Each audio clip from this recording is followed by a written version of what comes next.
నిన్న ఏదైతే వైఎస్ఆర్సీపీ నేతల మీద మాజీ మంత్రులు, ఎమ్మెల్యేలు, ఎమ్మెల్సీలు ఎవరైతే ఉన్నారో వాళ్ళ మీద దాడి జరిగింది. ఆ దాడి ఘటన వెనక ఎవరున్నారు? దాడి జరిగిన వెంటనే వైఎస్ఆర్సీపీ వాళ్ళు కొన్ని ఫోటోలు, వీడియోలు అయితే రిలీజ్ చేశారు. అవి చూస్తే మీకు అర్థమైపోద్ది ఎవరు దాడి చేశారు ఏంటి అసలు. ఇది వాస్తవంగా ఏమని చెప్తారంటే వైఎస్ఆర్సీపీ నేతల పైన రాజధాని రైతులు దాడి చేశారని చెప్తున్నారు. తప్పు, అచ్చు తప్పు. రాజధాని రైతులు కాదు, రాజధాని రైతుల ముసుగులో కొంతమంది గోండాలు ఈ పని చేశారు అని అయితే కనుక కొంతమంది మాట్లాడతారు. ఒక స్టెప్ ముందుకేస్తే వైఎస్ఆర్సీపీ వాళ్ళు చెప్తున్న మాట ఏంటంటే రాజధాని రైతుల ముసుగులో టీడీపీ గోండాలు ఈ పని చేశారని చెప్తున్నారు. అర్థమైందా మీకు? కాబట్టి దానికి తగ్గ ఫోటోలు అలాగే వీడియోలు ఎవిడెన్స్తో సహా వాళ్ళు బయటపెట్టారు. అంటే దాడి జరిగిన కొద్దిసేపట్లోనే అన్నీ బయటపడిపోయాయి. ఎవరు చేయించారు, ఎవరు చేశారు. కొన్ని ఎల్లో మీడియా ఛానల్స్ మాట్లాడుతున్న మాట ఏంటంటే కోడిగుడ్లతోటి రాళ్లతోటి వెళ్ళిన వైఎస్ఆర్సీపీ నేతల్ని తరిమి కొట్టారు రాజధాని రైతులు అని మాట్లాడతారు. తరిమి కొట్టింది రాజధాని రైతులు కొట్టారా, లేదా రాజధాని రైతులు ముసుగులో ఉన్న గోండాలు చేశారా, గోండాగిరి చేశారా ఏంటనేది దాని గురించి మనం మాట్లాడబోయే ముందు నాకు రిక్వెస్ట్ ఉంది. రాష్ట్ర ప్రజలందరికీ వాస్తవాలు తెలియాలంటే కనుక మీ బాధ్యతగా మీరు లైక్ చేయాలని చెప్తాను. మీరు లైక్ చేస్తే ఎక్కువ మందికి ఇన్ఫర్మేషన్ షేర్ అవుతుంది. కొత్తగా మన ఛానల్ చూస్తే పక్కగా సబ్స్క్రైబ్ చేయండి. మీ అమూల్యమైన అభిప్రాయాన్ని కామెంట్ రూపంలో తెలియజేయండి. ఏంటంటే నిన్న ఉండవల్లిలో ఏదైతే వైసీపీ నేతలు రైతు పరిరక్షణ కమిటీ అనే దాని మీద దాడి జరిగిందో ఆ దాడి నిజంగా అప్రజాస్వామికం అని చెప్పాలా. ఎందుకంటే రాజధాని రైతులే వాళ్ళంతటా వాళ్ళే వచ్చి జగన్ గారి దగ్గరికి వచ్చి వాళ్ళు మొరపెట్టుకున్నారు, విన్నవించుకున్నారు. ఏమని? అయ్యా మాజీ ముఖ్యమంత్రి గారు, మాకు జరుగుతున్న అన్యాయాన్ని కాస్తంతా మీరు చూడండి, మాకు జరుగుతున్న నష్టాన్ని ఒక్కసారి చూడండి. ఇదిగో మేము భూములు ఇవ్వనన్నందుకు దౌర్జన్యంగా దారుణంగా భయపెట్టి మరీ మా భూములు లాక్కోవడానికి ప్రయత్నిస్తున్నారు. ఇవ్వమ సస్యమిరా అంటే కనుక వాళ్ళు చేస్తున్న విధ్వంస కాండ ఏదైతే ఉందో దాన్ని జగన్ గారికి ఎక్స్ప్లెయిన్ చేశారు వాళ్ళు.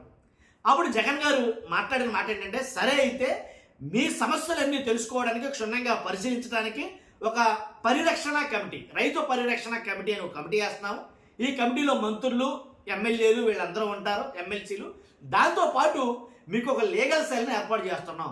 న్యాయ సలహా సంఘం, న్యాయవాదులతోటి మీకు సంఘం ఏర్పాటు చేస్తాం, లీగల్ సెల్ ఏర్పాటు చేస్తాం. దాని ద్వారా మీరు ఎదుర్కోవచ్చు అనేది కనుక చెప్పడం జరిగింది. దానిలో భాగంగానే రైతులు ఆహ్వానిస్తే వీళ్ళు వెళ్ళారు, వైఎస్ఆర్సీపీ నేతలు వెళ్ళారు. వెళితే జరిగిన దాడి మీకు అంతా తెలుసు. ఇదే జరిగింది. తర్వాత వెళ్ళినటువంటి వేళ్ల మీద దాడి జరిగితే రివర్స్లో ఏం జరిగిందంటే కనుక టీడీపీ రాళ్ల దాడిలో కానిస్టేబుల్కి తీవ్ర గాయాలయ్యాయి. వైసీపీ నేతలు 2 కార్లు ధ్వంసమయ్యాయి. దాడికి పాల్పడిన టీడీపీ శ్రేణులకు బదులు వైసీపీ నాయకులు రైతులపైనే కేసులు నమోదు చేశారు. తమ విధులకు ఆటంకం కలిగించారని తాడేపల్లి సిఐ వీరేంద్ర బాబు ఫిర్యాదు చేసి మాజీ మంత్రులు అంబటి రాంబాబు, పేరినాని, లేళ్ల అప్పిరెడ్డి, దేవినేని అవినాష్, డైమండ్ బాబు, దొంతురెడ్డి వేమిరెడ్డి, పనుగంటి చైతన్య, పెనుమాక రైతు శివారెడ్డి, నూనె ఉమామహేశ్వరరెడ్డి, నవరత్నాల మూర్తితో పాటు మరికొందరు మందిపై ఎస్సీ ఎస్టీ అట్రాసిటీ కేసు అయితే నమోదు చేశారు. ఇది జరుగుతుంది. కాబట్టి రాష్ట్రం ఏం జరుగుతుందో మీకు తెలియాలి కదా. ఇప్పుడు ఎలా అంటే కూటమికి షాక్ ఇచ్చే మాటలు చెప్పమంటారా? ఏంటంటే ఏదైతే రైతులే వైఎస్ఆర్సీపీ నేతల్ని తరిమి కొట్టారు, లేదా వాళ్ళ పైన దాడి చేసింది రైతులే అంటున్నారో, మరి ఈరోజు ప్రెస్ మీట్ పెట్టిన వాళ్ళు ఎవరు? ప్రెస్ మీట్ పెట్టారు.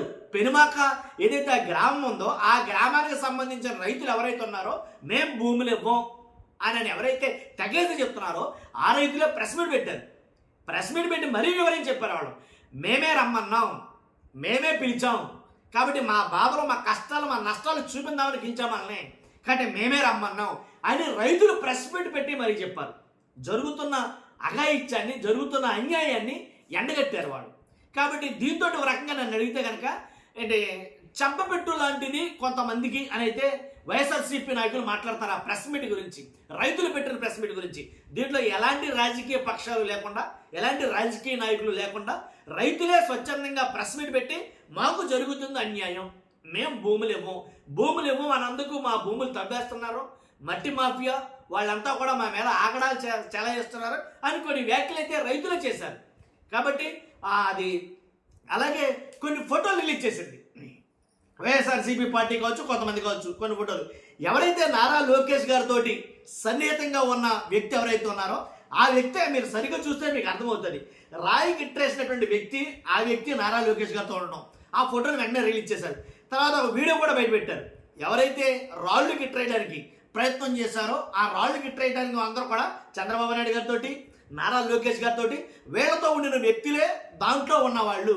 అంటే అక్కడ జరిగిన దాడి పక్కా ప్రణాళికంగా ప్లాన్ ప్రకారంగానే కావాలనే లోకేష్ గారి కనుసన్నల్లోనే ఈ దాడి జరిగింది అనేది కనుక వైఎస్ఆర్సీపీ నేతలు ముక్త కంఠంతో చెప్తున్నారు. అసలు మొత్తం నిన్న నుంచి చెప్తున్న మాట ఇదే. ఖచ్చితంగా లోకేష్ గారి కనుసన్నల్లో జరిగింది, లోకేష్ గారికి కావాల్సిన సన్నిహితులే అక్కడ ఉన్నారు, రాళ్ళు గిట్టేసింది వాళ్లే అని అయితే వాళ్ళు చెప్తున్నారు. నిజంగా ఆ ఫోటోలు చూస్తే కనుక మీకు అర్థమవుతుంది వాస్తవం ఏంటనేది. కాబట్టి అంటే జరిగిన ఏదైతే దాడి జరిగిందో ఆ దాడి తాలూకా ఫోటోలు, వీడియోలు బయట పెట్టడం ఒకటి. తర్వాత మేమే రమ్మన్నామని ధైర్యంగా రైతులు మరలా ప్రెస్ మీట్ పెట్టడం, పెనుమాక రైతులు.